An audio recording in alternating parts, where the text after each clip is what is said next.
गुवाहाटीत सांगलीच्या तरुणाकडे 55 कोटींचे 37 किलो सोने सापडले. गुवाहाटीत आसाम पोलिसांची मोठी कारवाई.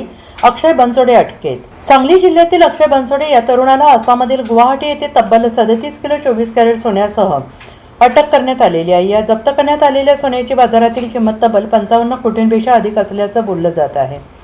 आसाम पोलिसांच्या माहितीनुसार ही आतापर्यंतची राज्यातील सर्वात मोठी सोन्याची तस्करी उघडकीस आल्याचा दावा करण्यात आलेला आहे. या कारवाईसाठी पोलीस अनेक दिवसांपासून संबंधित संशयितावर नजर ठेवून होते. पोलिसांना या तस्करीबाबत प्राथमिक माहिती मिळाली होती. त्यानंतर गुप्त माहितीच्या आधारे गुवाहाटीमध्ये सापळा रचण्यात आला.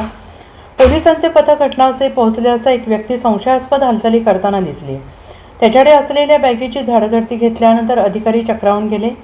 त्या बॅगेतून तब्बल 37 किलो 24 कॅरेट सोन्याची बिस्किटे जप्त करण्यात आली आणि याशिवाय 13 ग्रॅम चांदी, 4 मोबाईल फोन जप्त करण्यात आले.